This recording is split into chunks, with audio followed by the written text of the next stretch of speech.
नमस्कार मित्रों, मैं नंदिनी किस्से कहानी की दुनिया में आप सभी का फिर से हार्दिक हार्दिक अभिनंदन करती हूँ।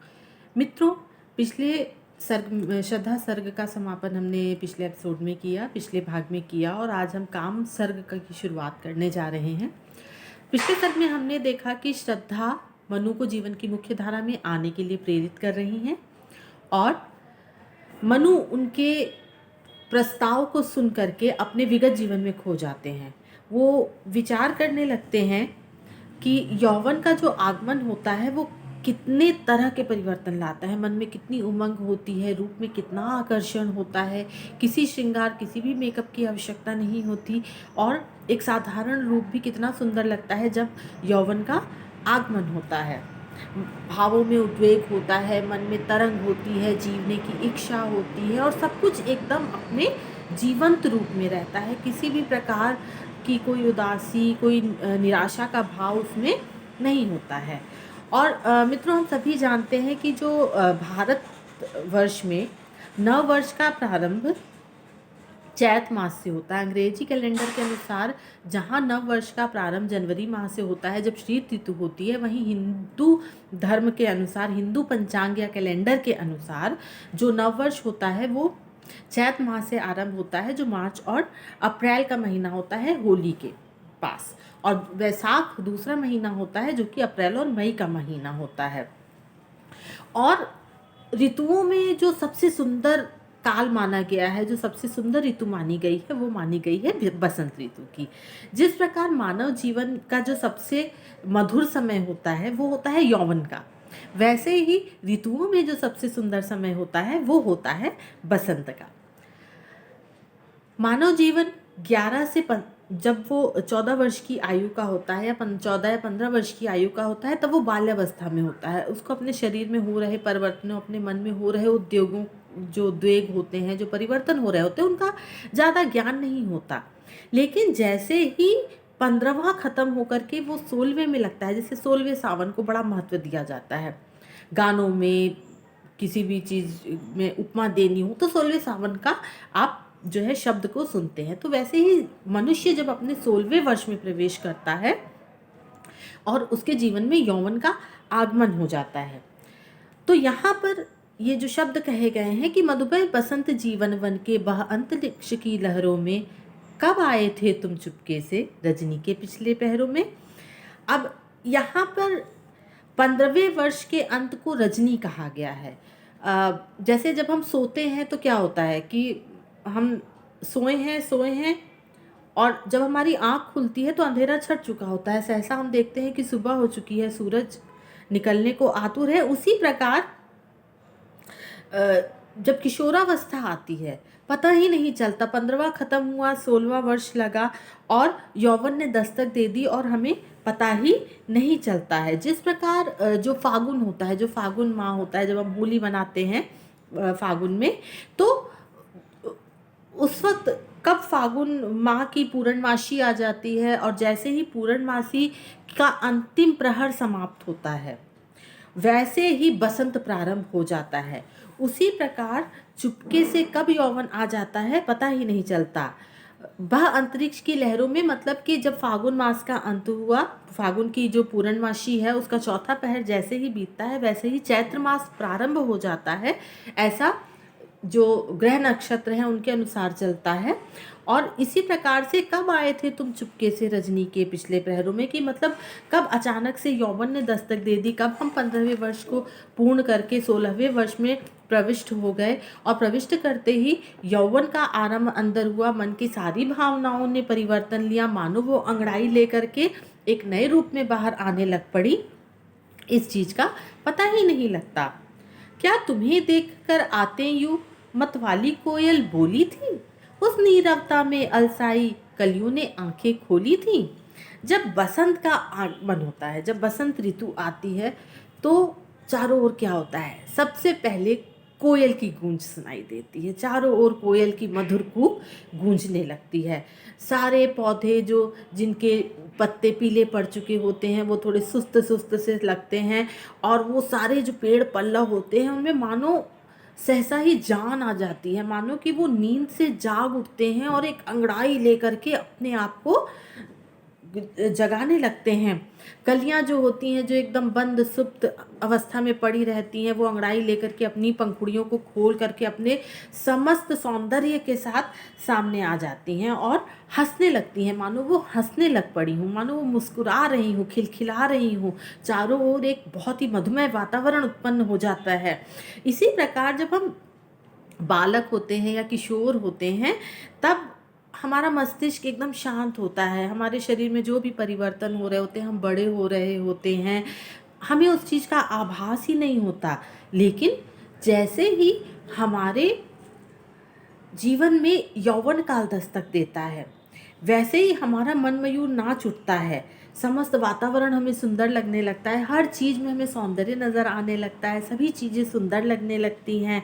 और जिस प्रकार बसंत का जब आगमन होता है और कोयल की कूक गूंजने लगती है, जैसे ही कोयल की कूक सुनाई देती है, हम जान जाते हैं कि आमों पे अब बौर आ चुके, नए पौधे, जो नए पत्तियां हैं वो आ चुकी हैं, जो फूल हैं वो अंगड़ाई लेकर के खुल चुके हैं। और जिस प्रकार जो कोयल की कूक चारों दिशाओं में छा जाती है, तो वही वो कह रहे हैं कि मन प्रफुल्लित रहने लगता है, सारे सुप्त या हमारे जो शांत उद्वेग होते हैं वो जाग उठते हैं। और मनु यहाँ ये विचार कर रहे हैं कि क्या जिस प्रकार बसंत के आने पे सारा वातावरण हमें एक आभास देने लगता है कोयल की गूंज के रूप में या कलियों के खिलने के रूप में, क्या उसी प्रकार यौवन को आते देख मन में भी ऐसी कोई हलचल होती है? क्या इसका कोई आभास हो जाता है? जब लीला से तुम सीख रहे कोरक कोने में लुक रहना, तब शिशिर सुरभि से धरनी में विचलन न हुई थी, सच कहना।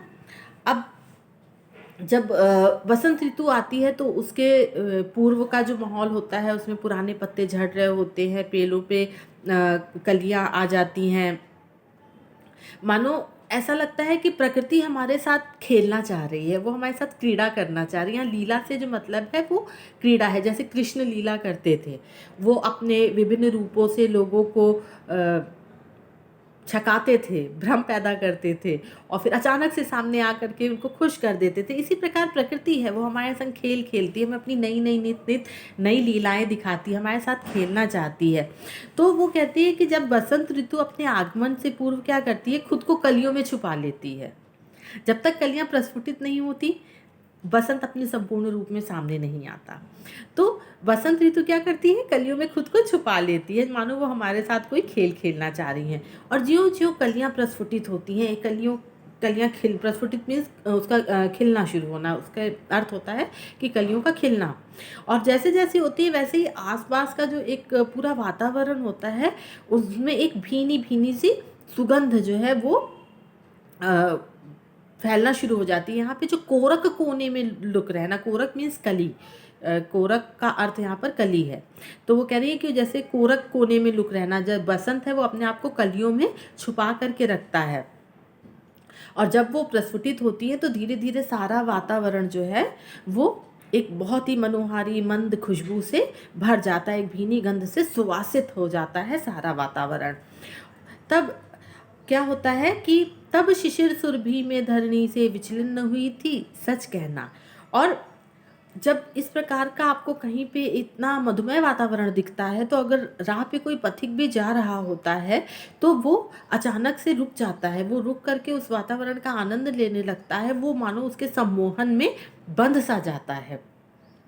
बिल्कुल उसी तरीके से जिस प्रकार बसंत कलियों के प्रस्फुटन के साथ आता है और पथिक को मोह लेता है, उसी प्रकार से क्या होता है कि जब हम किशोर होते हैं तो वो एक मानव जीवन की कली का रूप होता है, और ज्यों ज्यों उस पर यौवन आता है वो किशोरावस्था जा करके यौवन उसमें से प्रस्फुटित होने लगता है, जैसे कि यौवन रूपी बसंत उसके अंदर छुपा रहता हो।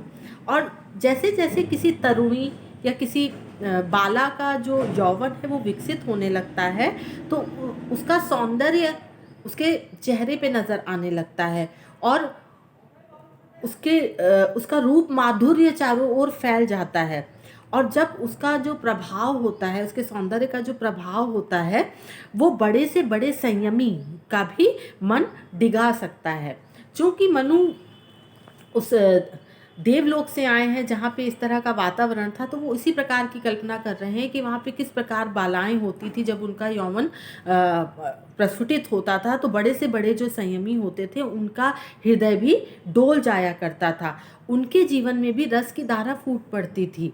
उनका संयम जब दिखता था, जिसको उन्होंने अपने हृदय को, अपनी इंद्रियों को वश में किया होता था, तो उनका संयम भी डिगने लगता था और उनके जीवन में भी रस की धारा फूटने लगती थी, और इसमें तनिक भी संदेह नहीं है। इसीलिए वो यहाँ पर कहते हैं कि क्या धरणी में विचलन न हुई थी, सच कहना। वो कह रहे हैं कि क्या मतलब संयमी व्यक्ति के जीवन में भी थोड़ा सा रस नहीं आ गया था, इसमें तो मुझे कोई संदेह नहीं है। जब लिखते थे तुम सरस हंसी अपनी फूलों के अंचल में, अपना कलकंठ मिलाते थे झरनों के कोमल कलकल में।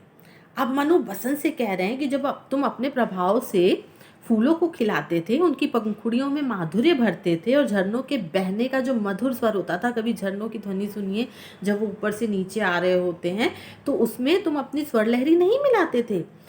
अब मनु सोचते हैं कि वो दृश्य कितना मादक होता था और कितना माधुर्य होता था जो चारों ओर छा उठता था। अब यहाँ पे जो कलियों की जो पंखुड़ियाँ हैं उनकी जो तुलना है, उसका जो नवबालाएं होती थी जब वो यौवन में प्रवेश करती थी, और उनके अंदर उस समय जो एक अलौकिक आकर्षण उत्पन्न होता था, जो सौंदर्य उनके मतलब एक स्वाभाविक सौंदर्य जो उनके अंदर से उत्पन्न होता था, उससे उसकी तुलना की गई है। और वो कहते हैं, और उनकी जो खिलखिलाती हुई हंसी होती थी, उनकी वाणी होती थी, आपस का जो बातचीत होती थी, उसकी जो तुलना है वो झरनों की कलकल ध्वनि से की गई है।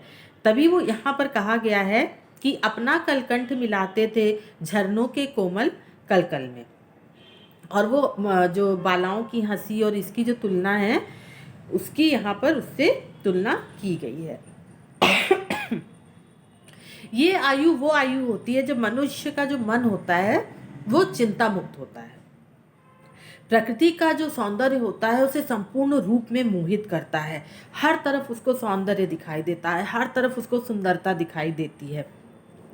और अब यहाँ पर प्रसाद जी की खूबसूरती देखिए कि प्रसाद जी ने कितनी खूबसूरती के साथ बसंत ऋतु को यौवन के आगमन के साथ जोड़ा है, और बताया है कि जो एक सहज सौंदर्य होता है वो कितना खूबसूरत होता है। जो एक सहज सौंदर्य होता है, आत्मिक सौंदर्य होता है, बगैर किसी दिखावे के होता है या बगैर किसी अनुभूति के होता है। जैसे ही हमें ये अनुभूति होती है कि हम सुंदर हैं, हमारा सौंदर्य इतना प्रभावशाली है, तो उसका जो प्रभाव है वो कम होने लगता है। यहाँ जो प्रसाद जी हैं वो बहुत ही सुंदर तरीके से बताते हैं कि किस प्रकार यौवन अर्थात कि मनुष्य की जो यौवनावस्था की आयु है, जब वो बड़ा होना शुरू होता है, और किस प्रकार जो बसंत आता है, उनका आपस में इतना सुंदर तुलनात्मक वर्णन उन्होंने किया है। और वो बताते हैं कि मनुष्य के जीवन में यौवन का आगमन मानो प्रकृति में बसंत ऋतु का आगमन हो, और बहुत ही सुंदर तरीके से उन्होंने इसको वर्णन किया है। और मनु के माध्यम से वो इस चीज़ को कहते हैं कि यह आयु कितनी सुंदर होती है, यौवन अवस्था की आयु कितनी सुंदर होती है। और मनु यही सोच रहे हैं कि इस समय प्रकृति का जो रूप होता है वो अपने पूरे अवफान पर होता है और हर किसी को अपनी ओर सम्मोहित कर लेता है। तो मित्रों, ये था काम सर्ग का प्रथम भाग। उम्मीद करती हूँ मित्रों आपको मेरी ये प्रस्तुति पसंद आई होगी। अगर आपको मेरा ये प्रस्तुतिकरण पसंद आ रहा है तो प्लीज़ मेरे चैनल को लाइक करें, सब्सक्राइब करें और शेयर करें अपने मित्रों, अपने संबंधियों, अपने चाहने वालों के साथ, ताकि वो भी जयशंकर प्रसाद जी की इस महान रचना का आनंद ले सकें और हम सब हिंदी साहित्य को आगे बढ़ाने में, उसको मुख्य धारा में और जीवंतता से लाने में एक अपना जो भूमिका है उसको हम अदा कर सके। तो मित्रों, काम सर्ग के अगले भाग के साथ मैं कल आपके सामने प्रस्तुत होंगी। तब तक के लिए मुझे अनुमति दीजिए। नमस्कार।